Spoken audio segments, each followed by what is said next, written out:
With us now is James Manicone, and he is here on set, and we are 6 feet away, and we are going to be talking today about his campaign for LLS Man of the Year. Welcome to the show. How are you? Thank you, Donna. I'm terrific. It's a pleasure to be here. So nice to meet you here in person in the three-dimensional world. We have been talking for a couple of months now through our computers, and I found out that you're running for Man of the Year. You have a very strong why. Why are you raising money for the Leukemia and Lymphoma Society?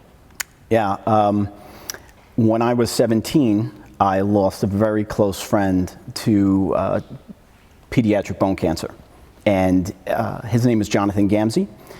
Jonathan lived 2 blocks from me, and we grew up together. We were in kindergarten and went through elementary and junior high. We used to play sports, particularly baseball, all the time. And I just remember one day we were 15 and I went to his house, knocked on his door to see if he was ready to play ball, and he couldn't go. He had to go to the doctor. And I said, well, why, are you okay? And he said, well, I have been having a pain in my arm that will not subside. Neither one of us thought much of it.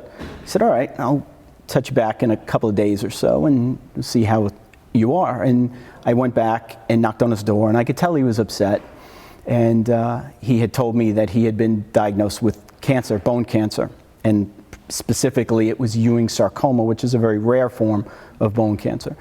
The doctors immediately put him on a chemo regimen, and afterwards they put him through a pretty invasive surgery where they actually removed an entire section of the bone in his arm and replaced it with bone in his leg. And he was in remission and was doing very well. Actually got back onto the baseball field, and he was in a baseball game where the winning run was on third, and he came to the plate and got the game-winning hit.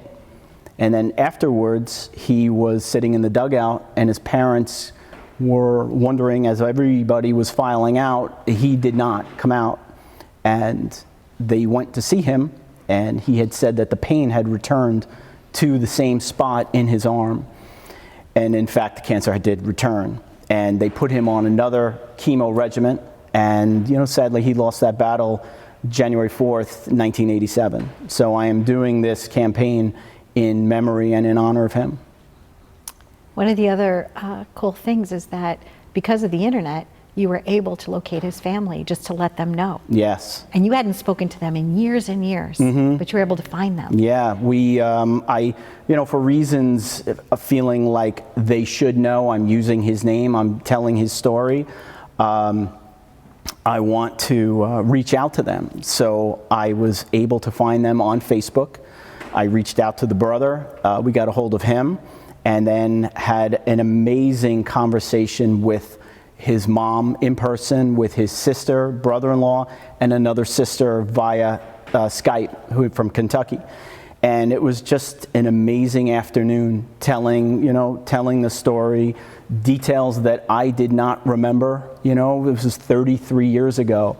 So there was a lot of emotion during that meeting with the family. And, I had told them that, I was very good friends with Jonathan, and the mom, Mrs. Gamzee, pulled out the guest book from the night of Jonathan's wake, and she said to me, I looked for your signature, and she slides the book over, and sure enough, there was my signature. And it was just a moment that brought me back to that evening.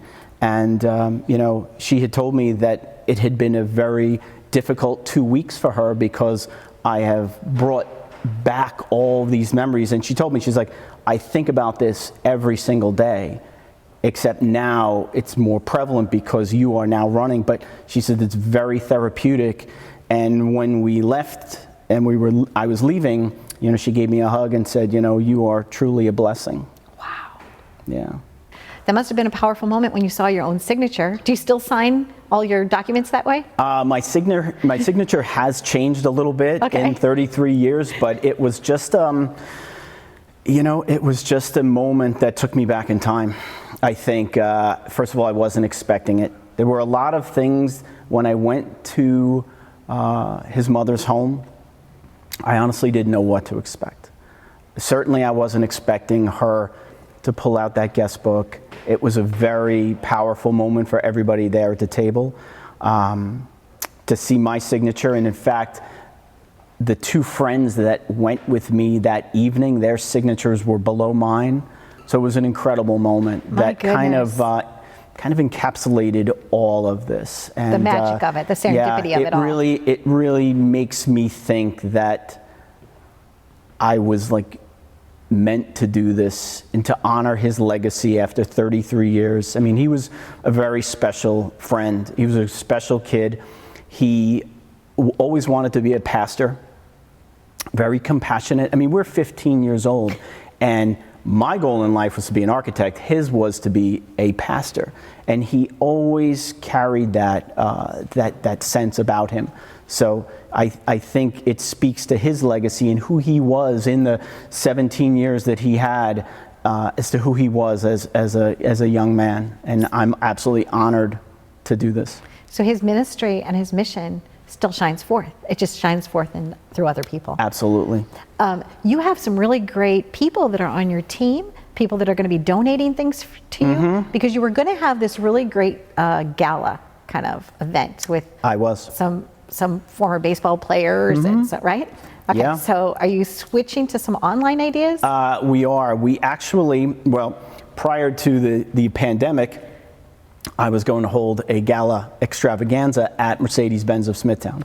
And I was going to have one of the 10 Italian tenors come, and Mariano Rivera, who happens to be one of my clients, was going to be part of the VIP experience. So we had to cancel that event, unfortunately. But we have other events planned, other raffles that we are working on that will be on our website, www.curedevotion.com. That's our team name. You can go to that website and you will see the raffles that we're going to have, and I think they're going to be very special as we move forward. Today is the kickoff of this campaign. It is 10 weeks. It will conclude on July 30th. Okay. While it will be virtual, I'd like to see where we're at with the pandemic. I would love to have some event in person, even a smaller variety, but we'll see. We'll see. The mission is to raise money for pediatric blood cancer.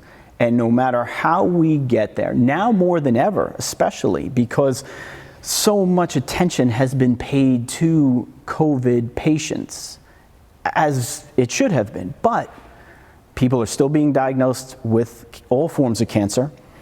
Cancer patients themselves are either putting off treatments, the hospitals are putting off their treatments or surgeries simply because the focus has been on this pandemic.